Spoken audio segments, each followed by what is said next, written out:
The silver chains burned against Charity's wrists as the pack guards dragged her up the stone steps to the execution platform. Every eye in the clearing watched her. Hundreds of wolves from the Shadowpine pack and neighboring territories, all gathered to witness what Alpha Voss had called justice for the weak. "Let it be known," Alpha Voss's voice boomed across the assembly, "that this woman, Charity Hollis, has deceived this pack for 7 years. 7 years of pretending to be wolfless. 7 years of accepting our charity, our protection, our resources meant for the truly unfortunate." Charity kept her eyes down, her heart hammering so hard she thought it might burst through her ribcage.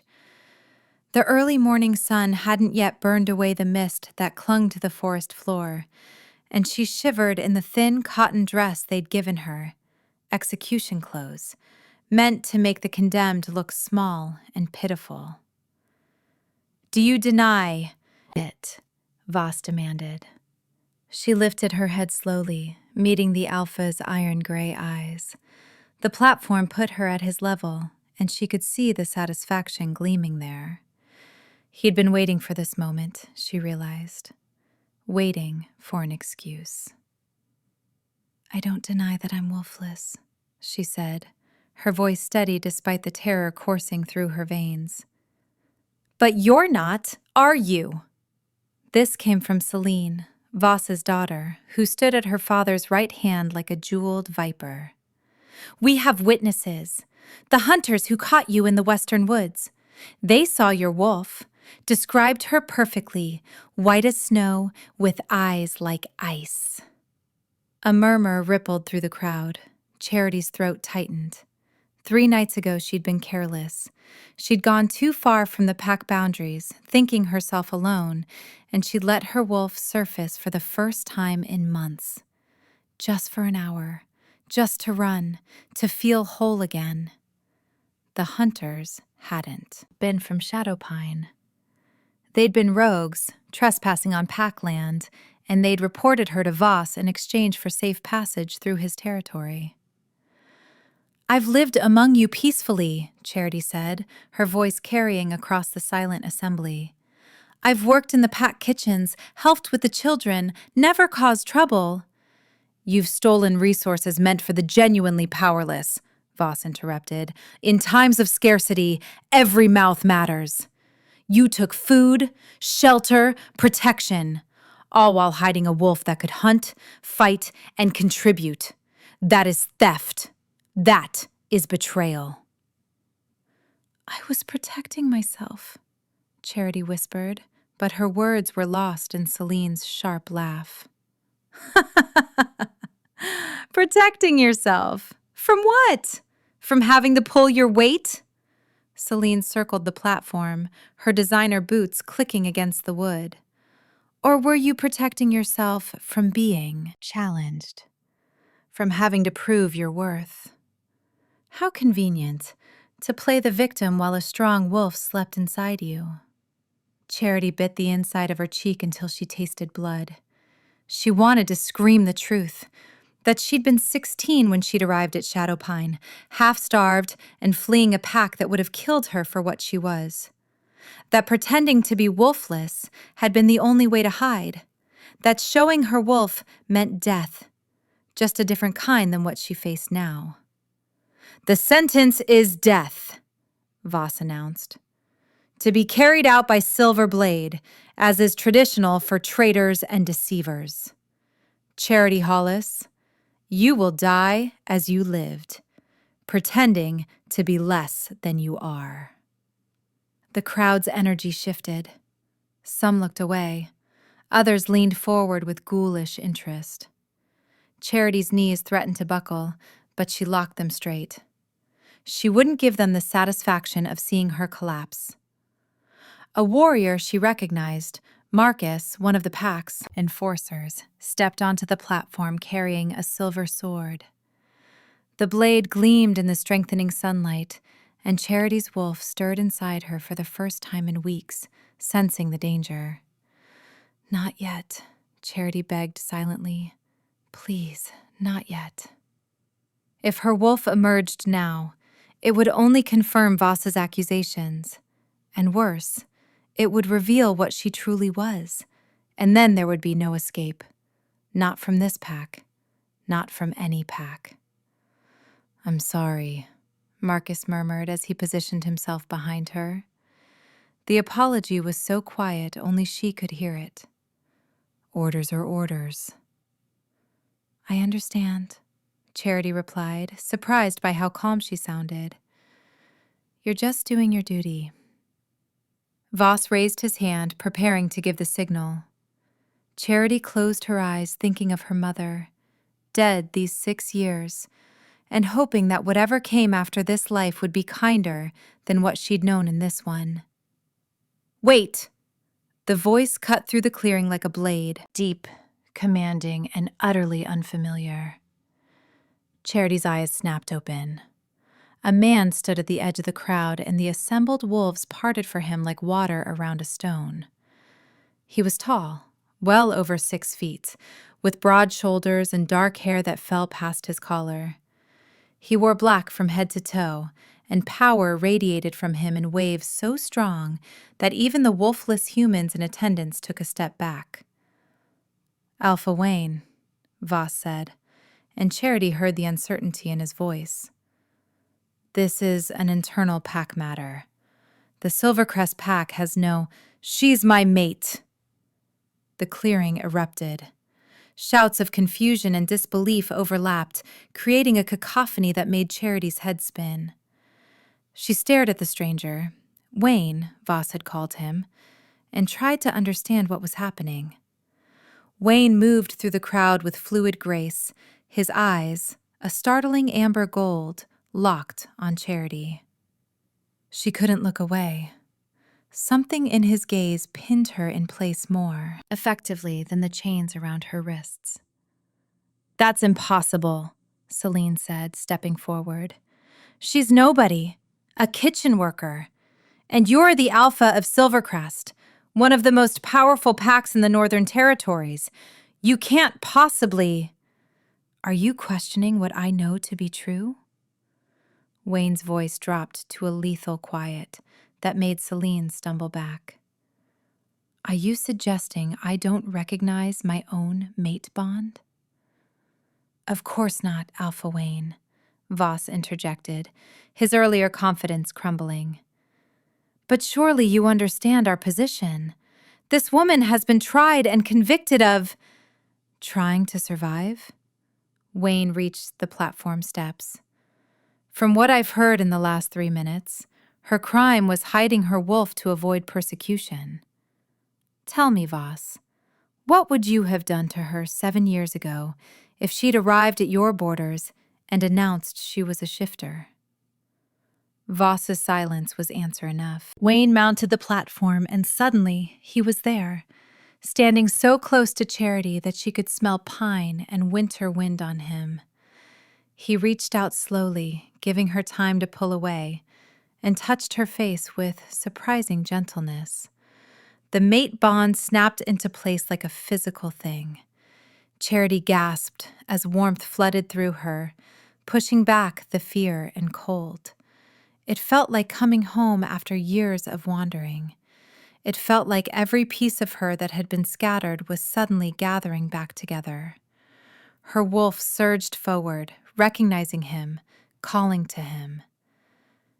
Breathe, Wayne murmured, his thumb tracing her cheekbone. I've got you now. No one's going to hurt you. How is this possible? Charity whispered. We've never met. I don't understand. I've been searching for you for 3 years, he said, his voice pitched only for her ears. Since the moment I felt our bond form on my 25th birthday. I've tracked every rumor, followed every lead, and 3 days ago, I felt you. Your wolf, running free in the forest. I knew you were close. The hunters. They must have reported to Wayne as well as to Voss. But why would Wayne care about a lone wolf in neutral territory? This is very touching, Voss said, his tone making it clear he found it anything but. But the law is the law.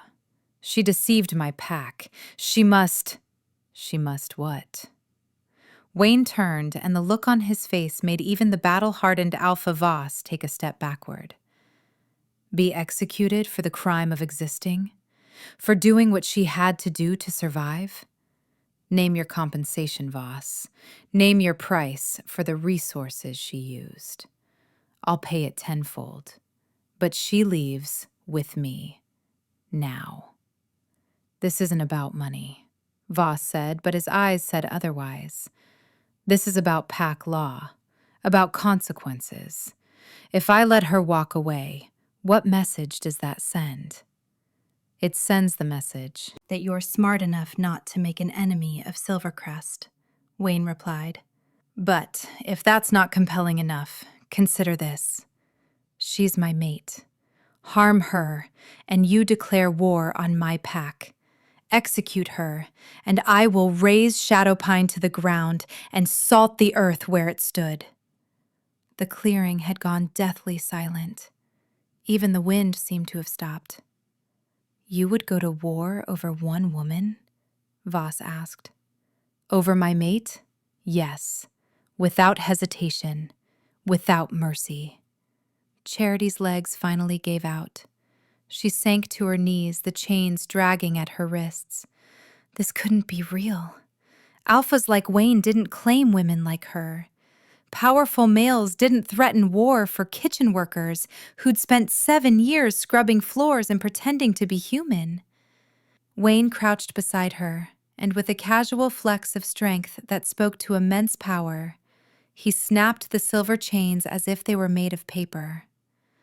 The metal clattered to the platform, and Charity stared at her freed wrists, at the angry red burns the silver had left behind.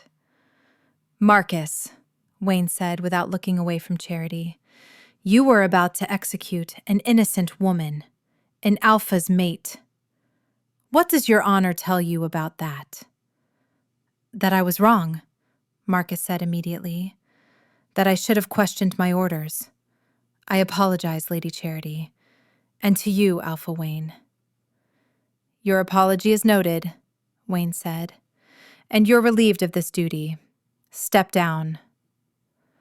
Marcus retreated so quickly he nearly tripped on the stairs. Wayne turned back to Voss, and Charity watched the silent battle of wills play out between the two Alphas. Voss was older, established, ruling a respectable mid-sized pack. But Wayne was something else entirely. Power rolled off him in waves, and his wolf was so close to the surface that Charity could feel it pressing against reality, demanding acknowledgement. Name your compensation, Voss finally said, for the resources she used, for the disruption to pack justice. I'll send a bank transfer, Wayne said. Triple the standard rate for a pack member's upkeep over 7 years. Consider it a donation to Shadowpine's coffers, and a thank you for keeping her alive until I could find her. He stood, drawing Charity up with him. His hand was warm and steady on her elbow, and she leaned into that strength without meaning to. Her whole body was shaking now that the adrenaline was fading. She's not what you think, Celine said suddenly. There's something wrong with her wolf. The hunters said... The hunters were trespassing rogues who got a glimpse of something they didn't understand, Wayne interrupted. I'm not interested in their opinions or yours. Charity is mine. That's all that matters. He guided Charity toward the steps, and the crowd parted again. She moved in a daze, her mind struggling to process what had just happened. One moment she'd been seconds from death. The next, an alpha she'd never met was claiming her as his mate and threatening war to protect her. Alpha Wayne, Voss said as they reached the crowd's edge. Your mate is welcome to visit Shadowpine any time. As are you. I Apologize for the misunderstanding.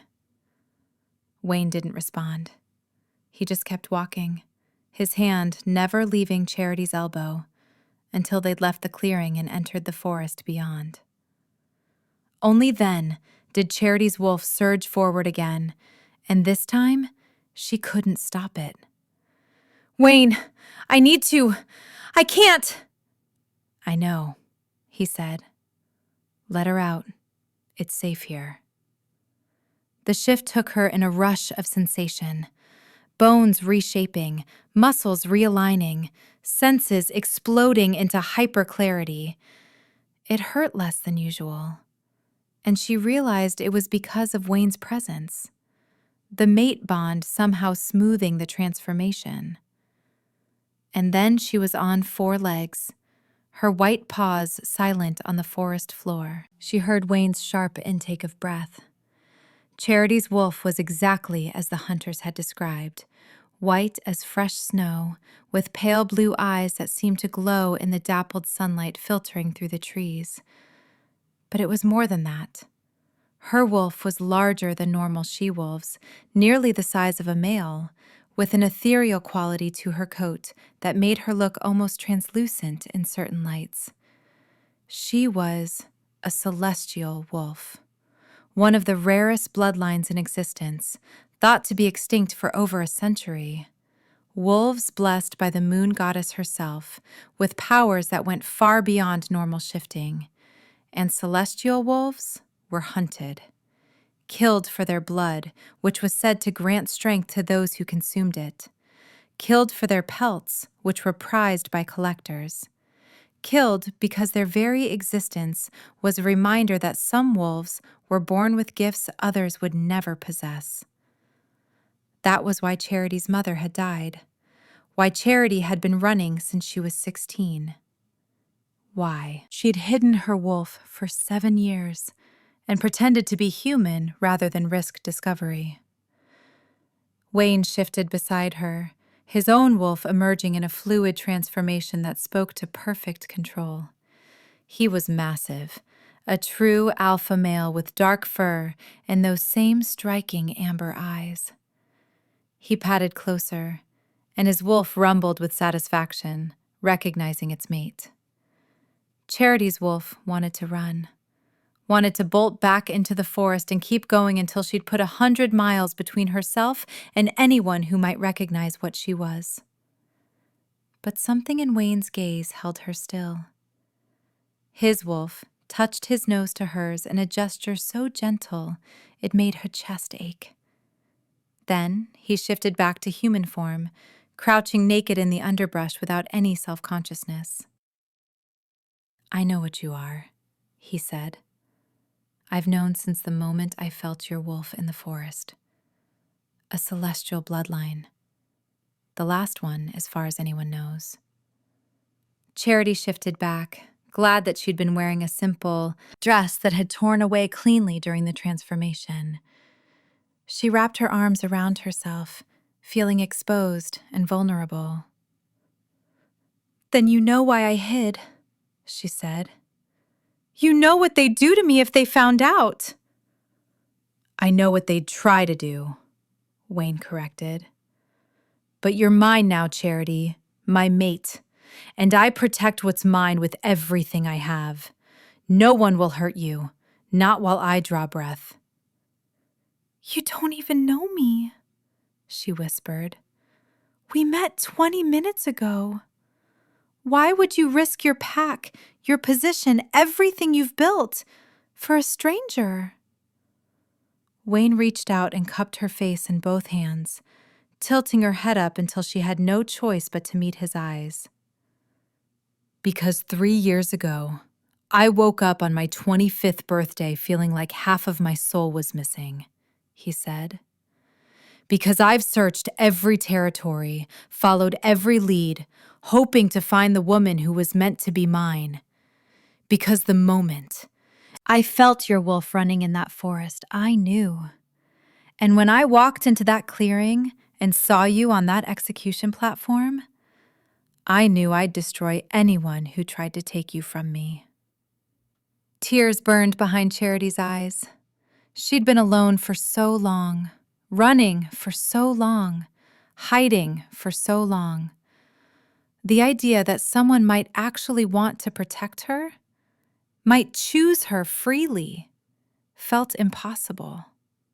"I don't know how to be someone's mate," she admitted. "I don't know how to trust this." "Then we'll learn together," Wayne said. "I'm not asking you to trust me completely right now. I know I'm a stranger. But come to Silvercrest. Meet my pack. Give this bond a chance. If you decide you want to leave after a month, I'll let you go. I'll give you resources to start over anywhere you choose. No strings, no obligations." "You'd really let me leave?" Charity asked. "Even though we're mates?" "Being mates means you choose me every day," Wayne said. "Not that you're trapped with me. Yes, the bond pulls us together. Yes, it makes the thought of separation painful. But I don't want you to stay because you have to. I want you to stay because you want to, because you feel safe with me, because you can finally stop running." Stop running. The words hit Charity like a physical blow. How long had it been since she'd stayed anywhere longer than a few months? How long since she'd let herself imagine a future that extended past next week? "1 month," she said. "I'll come to Silvercrest for 1 month. But if I feel unsafe, if your pack, if anyone in my pack makes you feel unsafe, they answer to me," Wayne interrupted. "And I promise you, Charity, my wolves are nothing like Shadowpine. We don't execute people for trying to survive. We don't punish the vulnerable for being vulnerable." He stood, offering her his hand. Charity looked at it for a long moment. Strong, steady, extended without demands or conditions. Then she placed her palm against his and let him pull her to her feet. "Come on," Wayne said. "Silvercrest is 2 hours north. We'll take the scenic route so you can see the territory. And I should probably warn you, my pack is going to lose their minds when they find out I've found my mate." "They'll accept me?" Charity asked. "Even knowing what I am?" "They'll protect you," Wayne corrected. "Because if I value you, they value you. That's how a real pack works." They walked side by side through the forest, and Charity felt the mate bond thrumming between them like a living thing. It was strange and overwhelming and terrifying, but it was also the first thing in 7 years that felt like hope. The journey to Silvercrest passed in a blur. Wayne kept up a steady stream of conversation, telling her about his pack, 300 wolves strong, one of the largest in the Northern Territories. Told her about his beta, Griffin, who'd been his best friend since childhood, about his head enforcer, Riley, who was fiercely loyal and even more fiercely protective of pack members, about the pack house, which had been in his family for 6 generations. "What about your family?" Charity asked as they crossed into Silvercrest territory. "Your parents?" Wayne's expression flickered with old pain. "They died when I was 19, he said. "Rogue attack. I became alpha younger than I should have, but the pack accepted me. They helped me grow into the role." "I'm sorry," Charity said. "I lost my mother when I was 16. She was killed because of what we are." Wayne's hand found hers, threading their fingers together. "Then we both know what it means to lose family," he said. "But maybe we can build something new. Together." They crested a hill, and suddenly the Silvercrest packland spread out before them. It was beautiful. Rolling forests giving way to cleared land where the pack house sat like a manor from another era, all stone and timber and mullioned windows. Beyond it, Charity could see smaller houses, a training ground, what looked like a school, even a small market square. "It's like a small town," she breathed. "I've never seen a pack settlement this large." "We're self-sufficient," Wayne explained. "We have our own school, medical center, shops. Pack members can live here their whole lives without ever feeling isolated from the world." As they descended toward the pack house, wolves began to emerge from buildings and homes. Word must have spread that their alpha had returned, because within minutes a crowd had gathered. A tall man with brown hair and sharp green eyes broke from the group and jogged toward them. "Wayne! Where the hell have you been? You left yesterday morning and didn't—" He stopped short, his eyes going wide as he took in Charity. "Holy shit, you found her." "Griffin, meet Charity," Wayne said. "My mate. Charity, this is Griffin, my beta, and the nosiest wolf you'll ever meet." "Welcome to Silvercrest," Griffin said, his grin infectious. "And please excuse our alpha's terrible manners. He's been unbearable the last 3 years, wandering around like a lovesick puppy." "Griffin," Wayne said, but there was no real heat in it. Charity found herself smiling despite her nerves. Griffin's energy was warm and welcoming, with none of the calculating coldness she'd seen in Celine's eyes. The crowd parted as they walked toward the pack house, and Charity felt hundreds of eyes on her, assessing, judging, wondering who she was and where she'd come from. Her wolf stirred uneasily, old instincts screaming at her to run. Wayne seemed to sense her discomfort.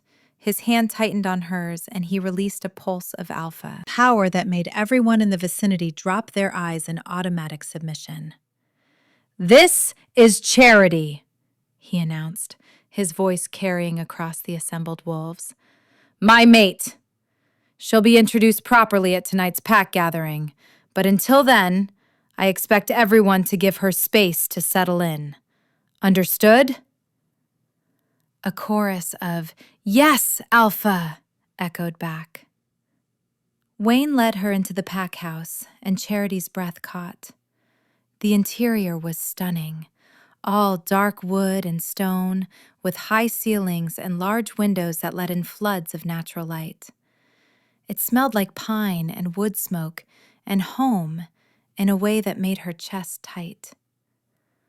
"I'll let you two catch up," Griffin said. "But tonight at the gathering, I expect all the embarrassing stories, Wayne. Charity deserves to know what she's getting into." "Noted," Wayne replied. "Now get lost." Griffin laughed and disappeared down a hallway, leaving them alone in the spacious entryway. "Come on," Wayne said. "I'll show you to your room." "My room?" Charity echoed. Aren't mates supposed to—" She trailed off, feeling her face heat. Wayne's expression softened. "We're mates," he said. "But like I told you in the forest, I'm not going to rush you into anything you're not ready for. You can have your own space until you feel comfortable sharing mine. No pressure. No expectations." Relief and something else, something that felt suspiciously like disappointment, warred in Charity's chest. She pushed both feelings aside and nodded. He took her upstairs to a room that was larger than any place she'd ever lived. It had a massive 4-poster bed, a sitting area with a fireplace, and windows that overlooked the forest. There was an ensuite bathroom with a clawfoot tub that made her want to weep with joy. "There are clothes in the closet," Wayne said. "I had Griffin's mate, Iris, pick up some things when I felt your wolf 3 days ago. I hoped I'd find you." "This is too much," Charity whispered. "I don't deserve—" "Stop," Wayne said, turning to face her fully. "I need you to hear this, Charity. Whatever happened to you before, Whatever you had to do to survive, whatever you think you deserve, none of it matters now. You're my mate. You're a member of this pack, and you deserve safety, comfort, and respect. Those aren't things you have to earn. They're yours by right. Tears spilled down Charity's cheeks before she could stop them. Wayne made a soft sound and pulled her into his arms, and she let herself break. Let herself cry for every hungry night, every fearful day, every moment she'd spent looking over her shoulder, waiting for someone to discover her secret. Wayne just held her, one hand stroking her hair, murmuring soft reassurances that she couldn't quite make out through her sobs. When she finally pulled back, embarrassed and exhausted, he wiped her tears away with his thumbs. "Feel better?" he asked. "I think so," she said. "I'm sorry, I didn't mean to." "Don't apologize for feeling things," Wayne said. "You're safe here. You can feel whatever you need to feel." A knock at the door made them both turn. Griffin poked his head in, his expression apologetic. "Sorry to interrupt," he said, "but we've got a problem. Alpha Voss sent a messenger. He's demanding to speak with you immediately." Wayne's expression darkened. "Demanding?" he repeated. "He just tried to execute my mate 2 hours ago, and now he's demanding my time?" "The messenger says it's urgent," Griffin said. "Something about celestial bloodlines and hunters." Charity's blood ran cold. Her wolf surged forward, panic flooding through the mate bond. Wayne turned to her immediately, his hands framing her face. "Hey, breathe," he said. "Whatever this is, we'll handle it together. You're not alone anymore." "They know," Charity whispered. "Celine must have told him what the hunter said. Wayne, if Voss spreads word about what I am—" "Then we'll deal with it," Wayne said. "But I'm not letting anyone take you. Do you understand me? I don't care what Voss threatens or who he tells. You're under Silvercrest protection now." "Wayne, you should hear what the messenger has to say," Griffin said quietly. It's bad." They went downstairs to Wayne's office, a room lined with bookshelves and dominated by a massive desk. The messenger, a young male who couldn't have been more than 20, stood in the center of the room, looking terrified. "Report," Wayne said, every inch the alpha. "Alpha Voss sends his regards," the young wolf said, his voice shaking. "He says that after you left, he realized the significance of what his daughter reported. A celestial wolf. He's put out word to the neighboring territories. He's offering information about the celestial wolf's location to any pack willing to pay for it." The room went deathly silent. "He's selling information about my mate?" Wayne's voice was deadly quiet. "He's putting a target on her back for profit?" "I'm just the messenger," the young wolf said quickly. "But Alpha Voss told me to tell you that he'll withdraw the offer if you pay him compensation for losing such valuable information." "He's extorting you," Griffin said.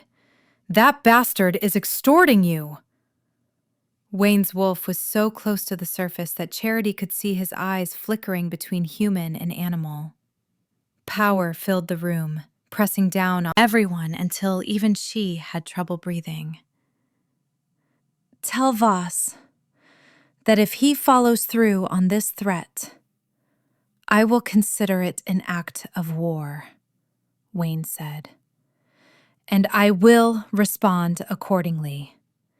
He has until sunset to withdraw his offer and swear a blood oath never to speak of Charity's bloodline to anyone. If he fails to do so, Silvercrest will march on Shadowpine, and I will personally remove him from power." Alpha, I'll relay the message, the messenger said.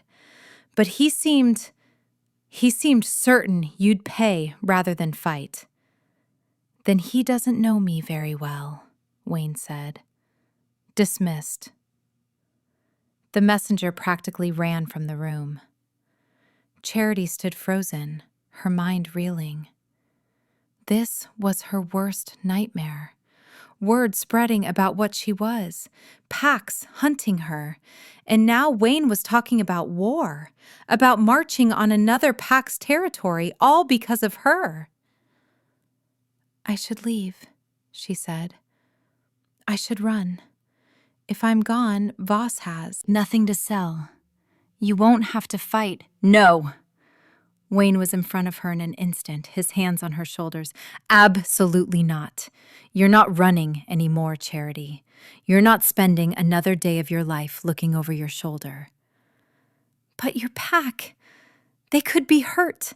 You could die, all because Voss is a greedy, short-sighted fool who doesn't understand that some things are more valuable than gold, Wayne interrupted. You're my mate, your pack, and Silvercrest protects its own, no matter the cost.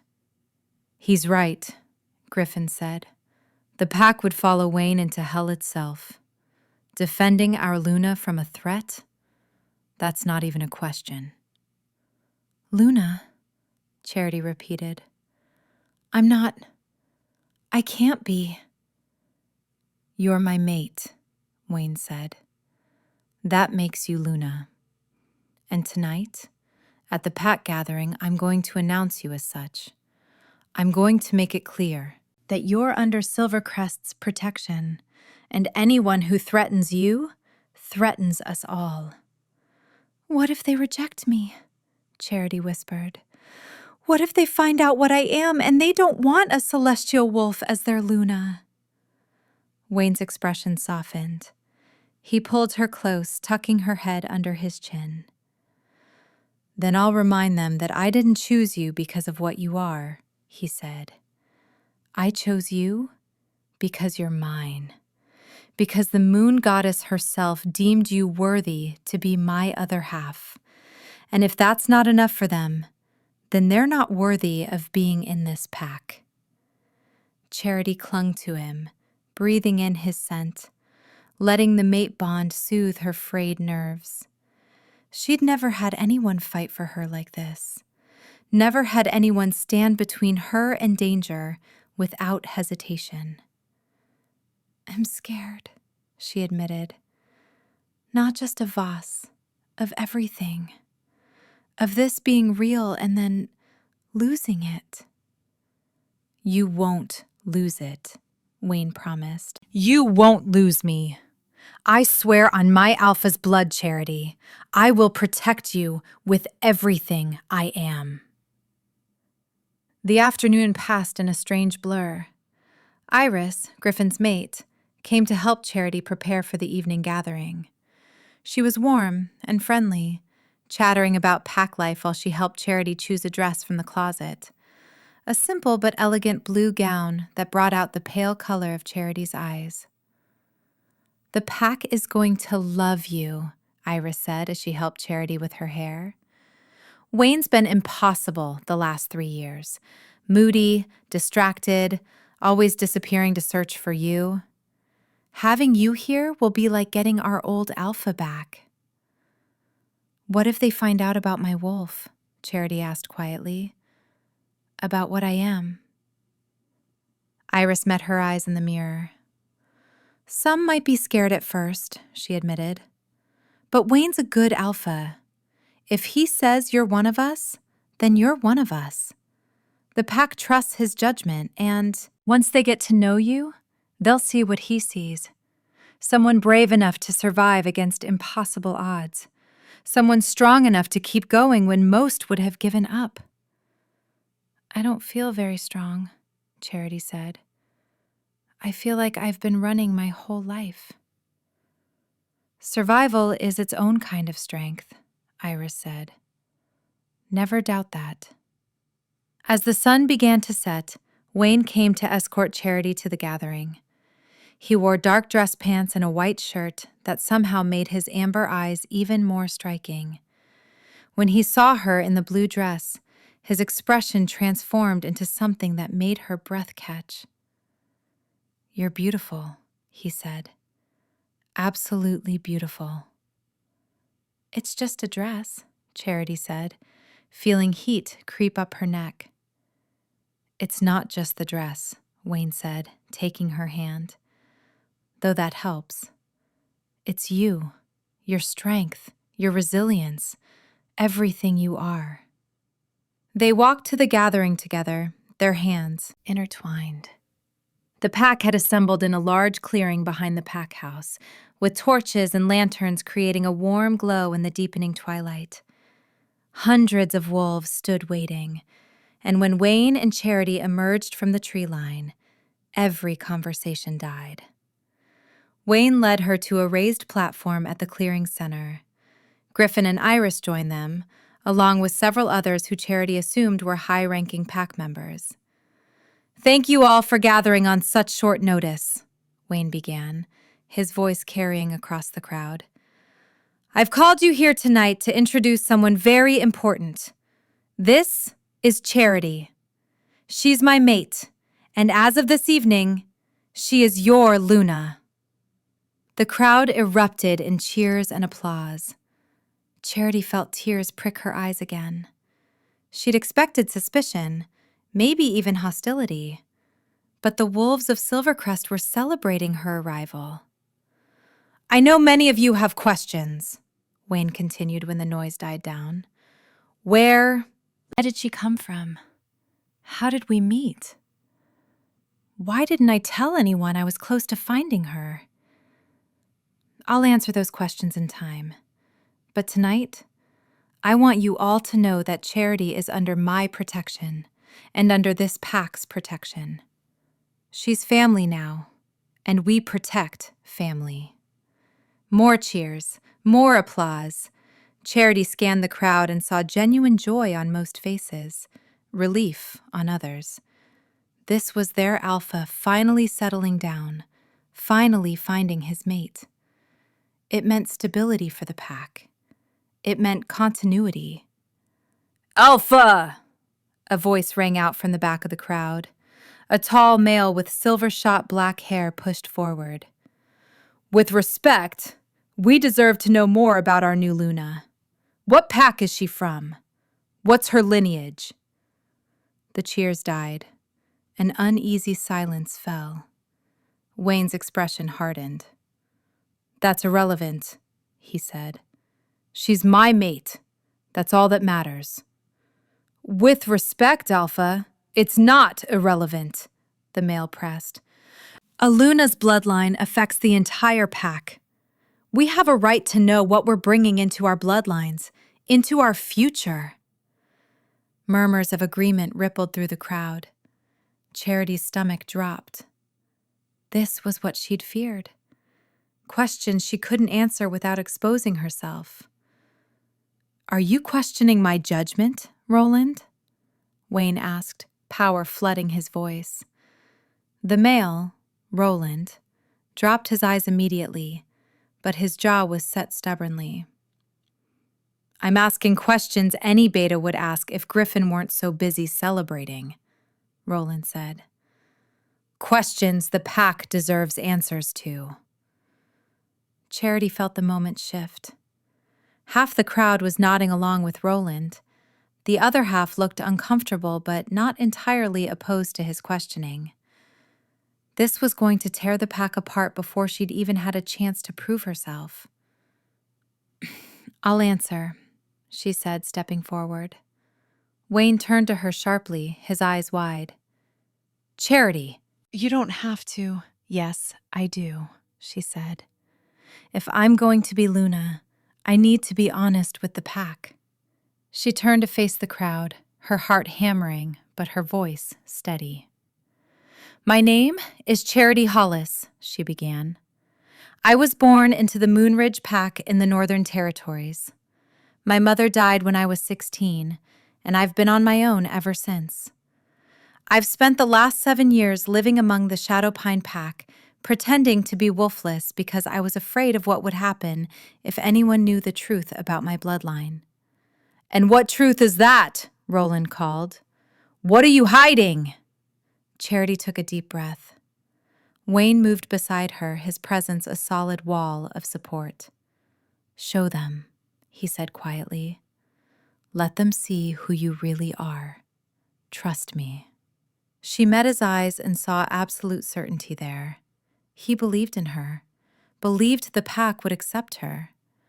Charity closed her eyes and reached for her wolf. The shift took her quickly, and when she opened her eyes again, she was standing on 4 legs on the platform. Gasps echoed through the clearing as the assembled wolves took in her appearance. Her white coat seemed to glow in the torchlight, and the ethereal quality that marked her as celestial was impossible to miss. She was beautiful and strange and otherworldly, exactly the kind of wolf that got hunted, killed, exploited. The silence stretched for what felt like an eternity. Then Wayne shifted beside her, his massive, dark wolf moving to stand at her side. He pressed against her, a clear gesture of unity and protection. Griffin shifted next, his brown wolf taking position on her other side. Then Iris shifted, her smaller red wolf completing the protective formation. And then, one by one, the wolves of Silvercrest began to shift. Within minutes, the clearing was filled with wolves of all sizes and colors, and every single one of them had their heads bowed in a gesture of submission and acceptance. Charity's wolf rumbled with emotion. She'd expected fear, rejection, maybe even violence. Instead, she'd found a pack that followed their alpha's lead without question, that welcomed her without reservation. She shifted back to human form, grateful that she'd worn a dress that could survive the transformation. Wayne shifted beside her, pulling her into his arms. I told you, he murmured against her hair. I told you they'd accept you. The pack shifted back to human form, and Roland, who'd challenged her moments before, approached the platform. He dropped to one knee, his head bowed. Forgive me, Luna, he said. I spoke in ignorance. A celestial bloodline is a gift from the moon goddess herself. To have you as our Luna is an honor beyond measure. There's nothing to forgive, Charity said, her voice shaking with emotion.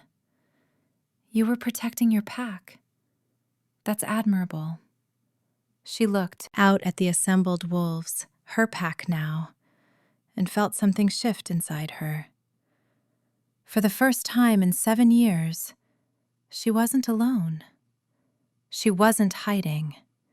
She was exactly who she was meant to be, surrounded by wolves who would protect her as fiercely as she'd protect them. Thank you, she said to the crowd. Thank you for accepting me, for welcoming me. I promise I'll do everything in my power to be worthy of the title you've given me, to be the Luna you deserve. The clearing erupted in cheers and howls, the sound echoing through the forest. Wayne pulled her closer, and she felt the mate bond strengthen, solidify, become something unbreakable. Tonight, he murmured in her ear, tonight you're not sleeping alone. Not if you don't want to. Heat flooded through Charity at the promise in his voice. I don't want to, she whispered back. I don't want to be alone anymore. Good, Wayne growled, because I'm done waiting to make you completely mine. The celebration continued around them, food and drink appearing, music starting, wolves dancing and laughing and welcoming their new Luna. But Charity only had eyes for Wayne and the promise of a future she'd never dared to dream of. Later, much later, after they'd greeted every pack member and accepted countless congratulations, Wayne led her back to the pack house. But instead of taking her to the guest room, he guided her to the Alpha Suite on the 3rd floor. The room was massive, dominated by a huge bed and floor-to-ceiling windows that overlooked the forest. The moon was full and bright, painting everything in silver light. "Wayne, I should tell you," Charity started. I haven't." He silenced her with a kiss that made her toes curl and her wolf purr with satisfaction. "I know," he said when they broke apart. "And we'll take it slow. Tonight is about being together, about not being alone anymore. Anything else happens when you're ready." They spent the night tangled together, talking and laughing and learning each other. Wayne told her about growing up in Silvercrest, about taking over as Alpha at 19, about the loneliness of leadership. Charity told him about her mother, about learning to hide her wolf, about the years of running and fear. And when dawn broke over the forest, painting the sky in shades of gold and pink, Charity realized that for the first time in her adult life, she wasn't planning her next escape route. She wasn't looking over her shoulder. She wasn't alone. She was home. 3 days later, a messenger arrived from Shadowpine. Alpha Voss had withdrawn his offer to sell information about Charity's bloodline and had sworn a blood oath never to speak of it. The extortion attempt had failed, and Voss had backed down rather than face Silvercrest's wrath. Wayne gathered the pack to share the news, and the response was universal. Their Luna had been protected, and their Alpha had proven once again why they followed him. But for Charity, the real victory wasn't Voss's surrender. It wasn't even finding her mate, though that was its own miracle. The real victory was standing in front of 300 wolves as exactly who she was. A celestial wolf, rare and powerful and no longer hunted. And being accepted, being wanted, being loved. She'd pretended to be wolfless to survive. She'd hidden her true nature for 7 years, terrified of discovery. But at her execution, when death had seemed certain, a celestial wolf had saved her life. Her own wolf, her own truth, her own power.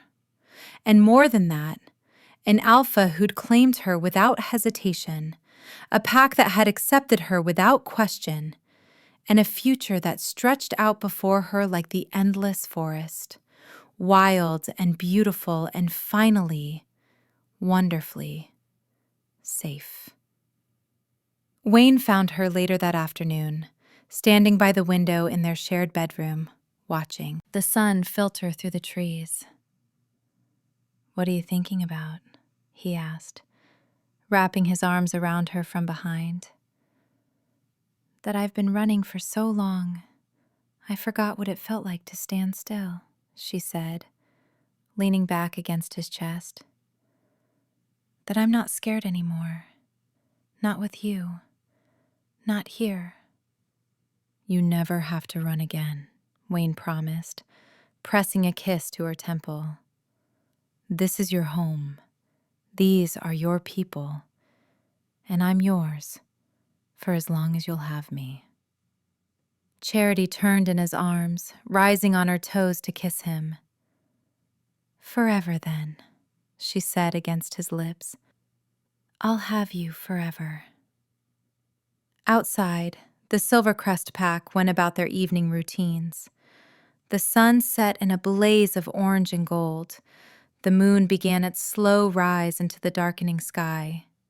And in the Alpha Suite, 2 mates held each other close, the bond between them humming with contentment and promise. Charity had pretended to be wolfless to survive, but she didn't have to pretend anymore. She could be exactly who she was: celestial bloodline, rare gift, powerful wolf, and she would be protected, cherished, loved. At her execution, a celestial wolf had saved her life. But in truth, it wasn't just her wolf that had saved her. It was Wayne. It was Silvercrest. It was the courage to finally stop running and trust that she was worthy of everything she'd been afraid to want. And as the moon rose full and bright over the forest, Charity closed her eyes and felt, for the first time in her life, completely and utterly safe. Home at last. Did you like the story? Do you want a part 2? Let me know your thoughts in the comments. Also, tell us which state you're watching from so I can give you a shout out in the next video.